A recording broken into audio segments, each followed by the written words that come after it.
Hello. On this edition of Commuter Connections, we'll take a look at MDOT MTA commuter bus service around the state. We'll also introduce you to the cheer and joy of the MDOT MTA holiday bus. Santa pays us a visit. We've got your best ride to the big Inner Harbor New Year's Eve celebration in Baltimore. And a new member of our team, Professor Verne, with an interesting behind-the-scenes look at the power systems that keep your train moving. All here on this edition of Commuter Connections.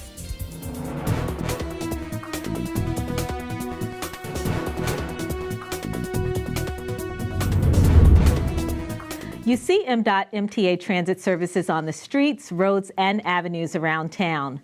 But the agency's reach goes far beyond Central Maryland to other areas. One such service is the MDOT MTA commuter bus system, which provides transportation all around the state. Joining us with a look at Commuter Bus is its director, Glenn Safran. Welcome to Commuter Connections. Well, thank you for having me. Thank you. So how many lines does MDOT MTA actually operate, and in what areas of the state? Well, currently we're operating 37 routes around the state. We travel into Washington, D.C., into Baltimore City and Maryland suburbs from the outlying suburb areas like Hagerstown from the west, Harford County from the north, over on the eastern shore of Maryland, and down in southern Maryland, there's a lot of service comes there too. So what are your more popular routes, and where do they operate to and from? Well, southern Maryland certainly has the lion's share of riders coming from Calvert County, Charles County, St. Mary's County into Washington, D.C. That would be the most popular routes. And what are the days and hours of operation for Commuter Bus? Well, all but one of the routes are true commuter routes. They're Monday through Friday, peak business hours in the morning and then in the afternoon. And then we have the one route that operates 7 days a week to BWI. But we do have buses that start as early as 4 o'clock in the morning in some cases. And most of them are concluded by about 7:30 in the evening. And the one airport route does run up to midnight. Oh, okay. So it gives people options and flexibility. Correct. And how much does it cost exactly to ride Commuter Bus? Well, the Commuter Bus program is based on zones. It's a zone structure. There's 5 different zones depending on how far you travel. Most of our riders are right in the middle of Zone 3, which equates to a $5 one-way ride. Okay, that's not bad. It's not bad That's at not all. bad. Yeah. You can leave your vehicle at home. And MDOT MTA recently rolled out its new Charm Pass. So is that something that also can be used on the Commuter Bus system? Oh, absolutely. Okay. We do. It is not the Charm card, but it's the Charm Pass used on the mobile phone app. And we do accept that on all of our Commuter Bus programs. And I know there may be some people that may not be as familiar with Charm Pass. Can you explain how it works exactly as it relates to Commuter Bus? Sure. It's as simple as downloading the app. You purchase your products. They live on your phone. And just prior to boarding the bus, you activate your app, show it to the driver, and have a seat. And that's easy. And are there other fare payment options available for Commuter Bus as well? Sure. We've retained the ability to pay cash, exact fare on board. And then we have a fairly robust ticket by mail program where you order the tickets either credit card or online, and they're sent via mail to your house. Oh, okay. And there'll be 10-trip tickets, monthly tickets that you can get that way as well. Will you be rolling out any new technologies anytime soon as it relates to Commuter Bus service? We're in the process of developing a mobile tracking app. That way you can track your vehicle wherever it is on your smartphone. We just finished a beta test. We had a lot of responses from our testers. We're going to make some tweaks to the program, and very early next year we're going to be able to offer that program to our riders. Okay, that'll be wonderful. Very nice. Similar to the transit app that MTA offers on some of its other modes? Yes. Oh, okay, so that'll be great. And are there any other new services that may be coming soon? Well, we have a proposal to expand service to White Oak, which is down in Silver Spring, Maryland, to the FDA building there. It would be service from Columbia on an existing route that we're going to then reroute it, so we're going to serve that facility. Now, roughly how many commuters use MDOT MTA's Commuter Bus service? Well, daily we provide over 17,000 trips. So we're continuing to see new customers come on board, and we're trying to hold our own as far as market different areas and look to see where we are. We don't have extreme overcrowding anywhere, so we're in fairly good shape there. It sounds great. I mean, I know that just makes it convenient when you can just catch the bus and get to work. Now, I see the big buses sometimes, and it'll say, operated or being operated and used for MDOT MTA. Right. So you have different vendors or different contracts that are out there to help you provide the service? Right now, we have 7 vendors that provide the service. It's a lot of service. Okay. It's split up amongst them to help us run that, yes. And if people want to get more information on Commuter Bus, maybe to check your schedules, things like that, where can they go? The best source is the MTA website, where you can check on the schedules, the fare tables are there, all the information is right there on the MTA website for you. Okay, and what is that website address? It's www.mta.maryland.gov. Okay, wonderful. Well, Glenn, thanks so much for joining us today. Well, thank you for having me. Up next, a look at the MDOT MTA Holiday Bus. That's just ahead. Stay with us.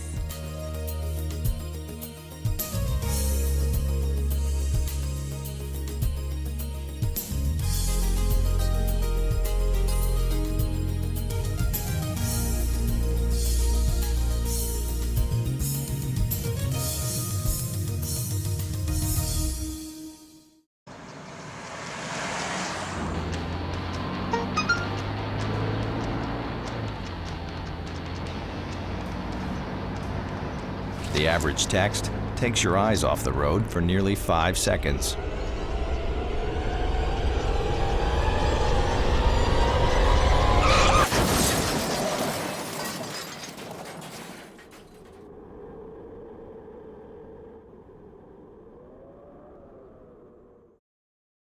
The MDOT MTA Holiday Bus is taking to the streets with lots of holiday cheer for the season. It always puts a smile on the faces of transit riders wherever it goes. Hopefully you'll get to see and ride this special bus.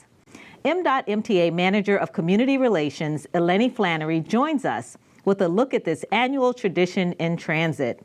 Welcome to Commuter Connections. Hi, Sandy. Thank you for having me. You're welcome. I know that we always look forward to MDOT MTA's holiday bus every year. So for those who may not be familiar, tell us a little bit about this special vehicle. So the holiday bus was specially designed and decorated to deliver the wishes of the season and cheer to everyone who boards and everyone who passes on the street. So how long has the bus actually existed, and what got the idea for this all started? So through my research, it's my understanding that in 1969, a group of bus operators got together, they had this idea, they brought it to fruition, and 49 years later, it continues to run. Oh, wow. So it's a long time. That's a very long time. It is. So that means people love it. They love it. They love it. We love it. It's just, it's fun. And just how festive is the bus? Describe it to us a little bit. The bus itself is extremely festive. And then on board, there's music, holiday music for good cheer. And then, Sandy, there's this one very jolly rider in a red suit who hands out candy canes to everyone.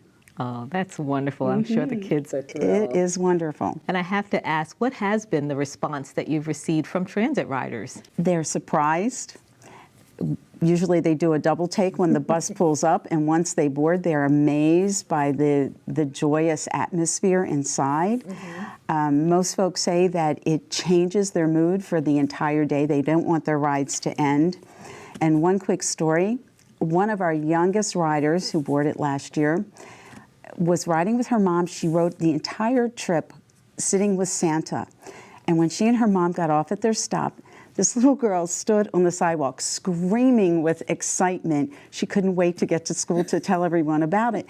And that's what the holiday bus is all about. That's the kind of joy we want to bring to our riders. That's great. That's a great story. It is. I'm sure she that had little a great girl, day. She made my holiday season. She really did. But all of our riders, folks are just so happy when they're on the bus. Everyone is smiling. Just a way to brighten the day. It does. It brightens everyone's day. So when during the holidays can transit riders expect to see the holiday bus? Sandy, the bus began to cruise around town on November 28th, and it will continue on weekdays through December 20th. Oh, okay, so there's still time. Plenty of time. And is there a cost to ride this holiday bus? All rides on the holiday bus are free. It's our way of giving thanks to our riders and wishing them a happy holiday season. And where exactly does the holiday bus run? The holiday bus travels throughout our local service area.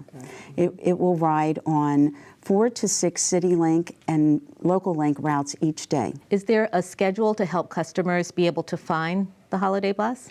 The holiday bus can be tracked on the transit app, and you can look for clues each day on Twitter and Facebook. Oh, that sounds exciting. And is Santa always on the bus? Yes, Santa is always on the bus. He greets our riders as they board. He loves photo ops and selfies, and he's always ready to lend an ear for anyone with a special message, or if you'd like to check to see if you're on his nice list. Oh, okay. That sounds wonderful. So for people who may need some general information on M.MTA services, where's the best place for them to go? Online at mta.maryland.gov, or you can look for M.MTA on Twitter and Facebook, or by calling our Transit Information Contact Center at 410-539-5000. Eleni, this was great. Thanks so much for coming on the show, and happy holidays to you and your family. Thank you, Sandy, and to you and your family and your staff and all of your viewers. Happy holidays. Thank you. Up next, M.MTA has your best ride to bringing in the new year. That's next.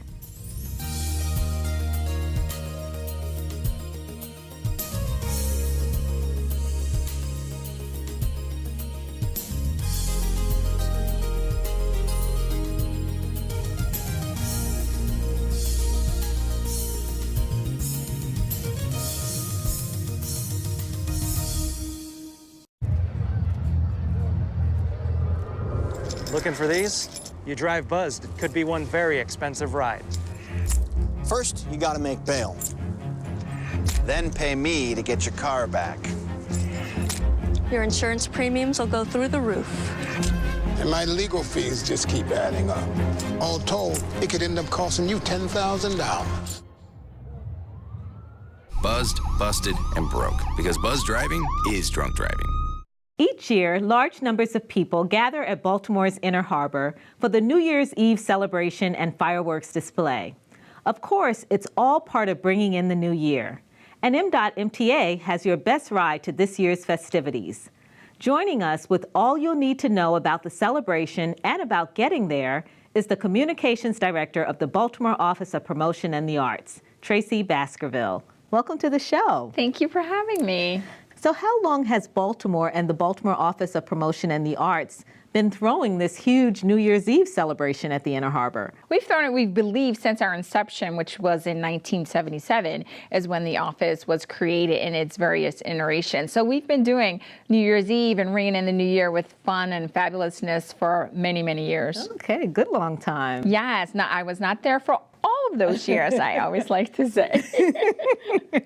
Now, what time should folks actually arrive to the Inner Harbor to kind of get all set up? The activities kick off at 9 p.m. So we will have a band right there at the Inner Harbor. It's a band called Thunderball. So they will do 70s, 80s, 90s. And so we really try to encourage people, especially if you're going to come for the night, just to come early, especially if you're going to stay for the fireworks, find your spot, or whether you're coming down for the band that we have, or you're coming to many of the parties and the activities that take place throughout downtown or the Inner Harbor, definitely plan your trip and come early. Yeah, and that's usually what I've done too. Just come and you get that perfect spot and you don't want to give it up. Yes. You know, as soon as you move, someone will take it. So you get there and you can just hang out for the rest of the day. There's no fee for coming down and being a part of this, correct? No, not the part that we do. So where we have the band, it's free and it's open to the public. So we're right there at the Inner Harbor Amphitheater.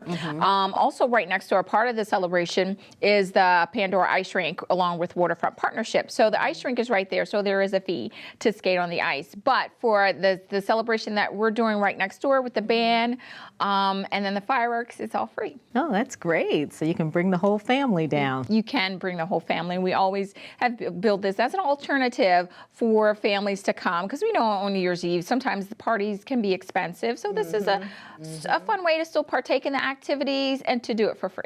Now, roughly how many people take part in this annual tradition in Baltimore each year? We know it's been in the tens of thousands, but you know, over the years, I've realized more and more as people tell me that for the fireworks that they watch them from so many different places, that they watch them from Patterson Park or places far, and I'm like, you really can see the fireworks at the Inner Harbor, and they can. So it's not just the folks that are at the Inner Harbor or in Fells Point or Canton or Harbor East. People are really watching them for a lot of places. That's awesome. That's awesome. So yeah, your reach is greater. The reach is greater. So there's probably people we don't even get to count in our count of people who attend the fireworks. How early in the year, because this seems like a lot of work just putting on this type of production, how early in the year does your team get started?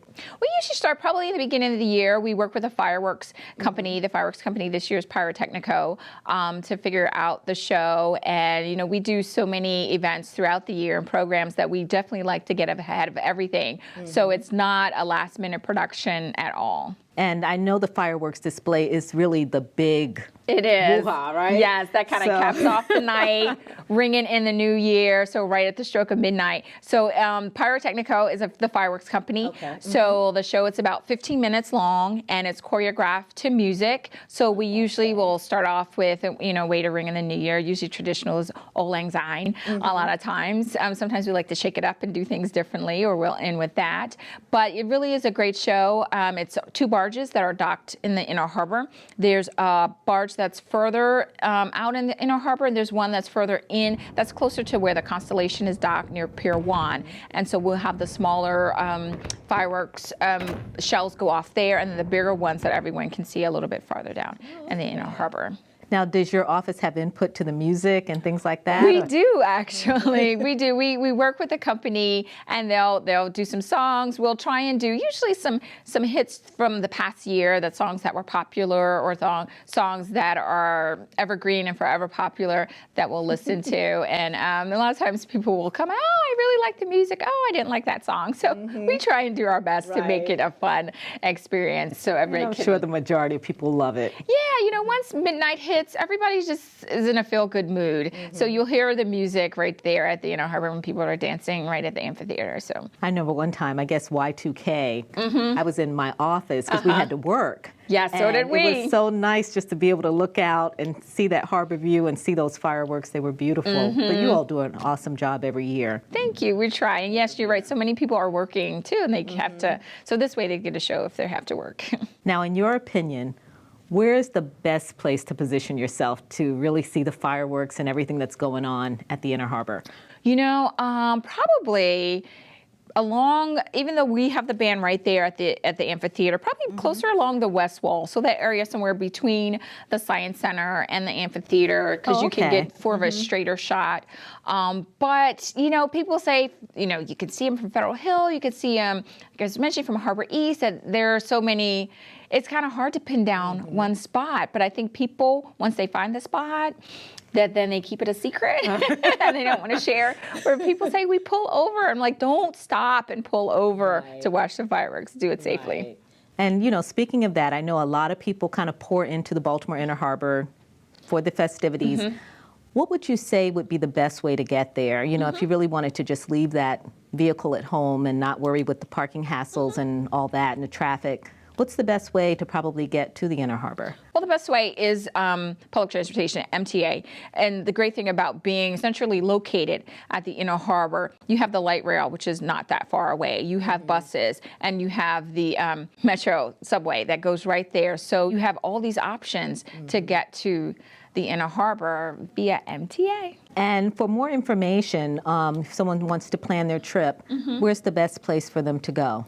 If you're traveling for MTA, you can go to mta.maryland.gov for information on how to get there. What about just for general festivity information as far as what you're doing for the New Year's Eve celebration? You can go to our website, promotionandarts.org. So it has all the information about New Year's Eve and then all the activities we have coming up for the new year. It's a whole new year, a whole new list of events. Well, it sounds wonderful. Tracy, thanks so much for coming on. Thank you. Hopefully I'll see you down at the harbor for New Year's Eve. Right, ringing in the new year. Ringing in the new year.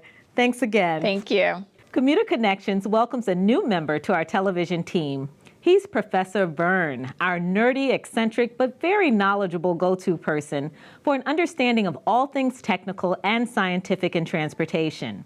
On this edition of the program, Professor Vern meets up with MDOT MTA Administrator Kevin Quinn for a look at how trains are powered.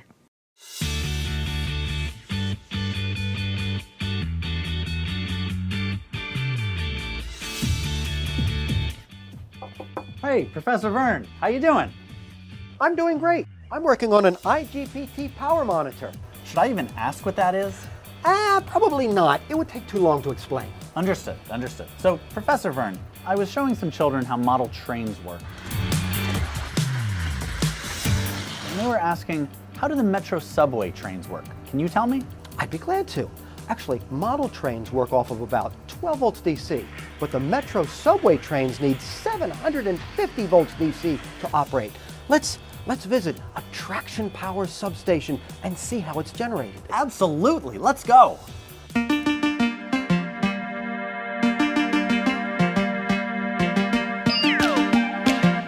Here we are inside of a traction power substation. The hum you hear is due to all the massive energy flowing through the equipment. Professor Vern, this substation room is huge. What does all this equipment do? Great question, Administrator. Let's compare it to your house. Your electrical circuit breaker box gets 220 volts AC from the utility company. This traction power substation gets 13,300 volts AC, also called 13 kV. And behind me here is the main AC circuit breaker, just like the AC breaker in your panel box. Wow, this circuit breaker is 1,000 times as big as the one in my house. Absolutely. Next, we come to the step-down transformer. Its job is to reduce or step down the 13 kV down to 580 volts AC.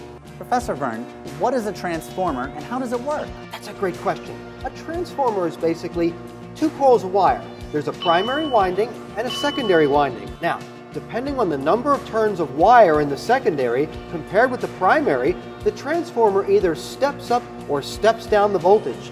An example of a small step-down transformer is the charger for your cell phone. Well, that is a huge transformer. Now, we're at the substation rectifier. Its job is to convert the AC from the step-down transformer into 750 volts DC for the metro subway trains. Professor Vern, you make this so easy to understand. That's my job, Administrator. So I get it. The metro subway trains need DC to operate, which is why we need this rectifier. Administrator, let me caution you not to venture too far into highly technical speculations. I'm sorry, sometimes I can't resist. But in this case, you're absolutely correct.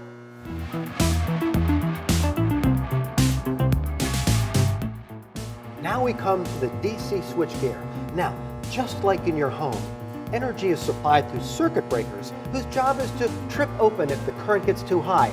These circuit breakers supply up to 6,000 amps of current to the metro subway trains. 6,000 amps, but the ones in my house are like 15 or 20 amps. Yes, that's why these are so monstrous in size. Now, let's discuss how the current is supplied from the substation out to the trains. The positive output of the substation is wired to the third rail. The negative output of the substation is wired to the running rails. The 750 volts DC supplies all the energy for the traction motors, the braking, the heating, the coiling, communications and control, all the systems on the train. But it's extremely important to recognize that there's danger wherever you're close to the metro subway tracks. Professor Vern, I can't thank you enough for sharing what powers the metro subway train. My pleasure, Administrator. Just ahead, we've got a special visit from everyone's favorite holiday person, Santa. He's next. Stay with us.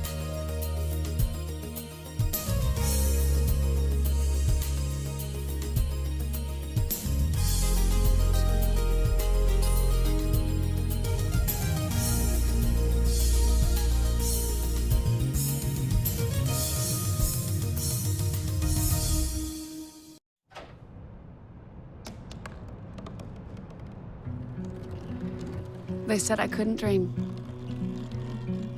called me a piece of trash and swore that's all I'd ever be.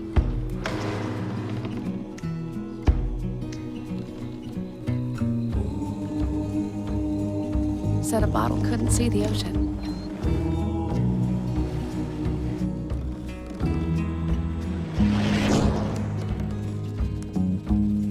Give up. Go back to the dumpster. But I didn't listen. I made my way.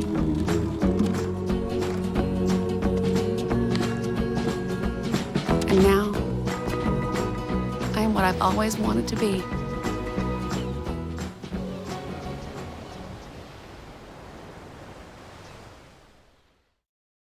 Our next guest surely needs no introduction.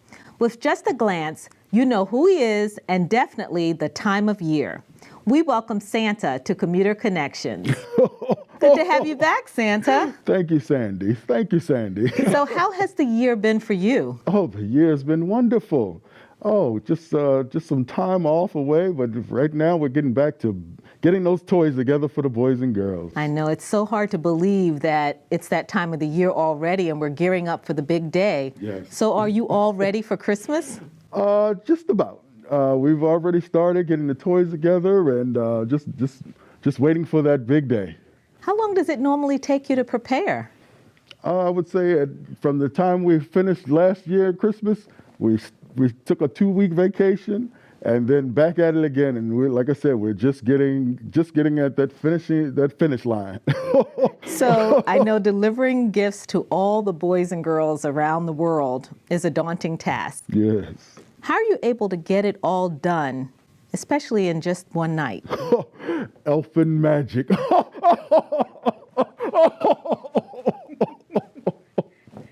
We need a little bit of that spread around. Okay, Santa. And what are you finding are the most popular toys that boys and girls are asking for this year? Well, of course, the girls, they love the Pomsies. I don't know, they hook them to their backpacks, or they're all over the place. You see someone with 5, 10 of them on them at one time. The Pomsies everywhere. And of course, the boys, they love the PlayStations 4 and the Xbox 360s, 620. You know the number. Mm-hmm. They love their video games. They love their video games. Yes. And what do you enjoy most about the holiday season? Oh, just to see the smiles on the kids' faces when they open those Christmas toys in the morning. Just to see the smiles. And the big kids as well. That's right. Kids of all ages, right? There's something under your tree too, Sandy. All right. Thank you, Santa. I'll be looking for that. Yes. So what message do you have for all the boys and girls that may be watching or listening to us today? Just know that Santa always checks his list. He checks it once and he checks it twice, just to see if you've been naughty or nice. That's a good message. And Santa, just how much help do you get preparing for Christmas every year? Well, of course, all the elves help. And of course, Mrs. Claus, she chips in as well. The elves, they're so busy. They love that they're running around the toy shop and they're just banging away and just getting the toys ready for Christmas Eve. And what about the reindeer that will lead your sleigh? Of course. We always have Rudolph head in the front. And we got the Donner, the Blitzen, the Comet, the Cupid, and all the rest of them. Oh, again, elfin magic. That's the only way to get them to fly. After all of this hard work is all done, what's next for you, Santa? As always, a vacation. Maybe something with some sand, as always. Mm-hmm. Yes, I love the sand. Sun. Yeah, a little sun. Okay. Santa, thanks so much for taking time out of your busy schedule to stop by and talk with us today. Happy holidays to you. And happy holidays to you too, Sandy. Thank you. And happy holidays to all the boys and girls at home. Happy holidays. That brings us to the end of another edition of Commuter Connections. Thanks for joining us and happy holidays. We'll see you next time.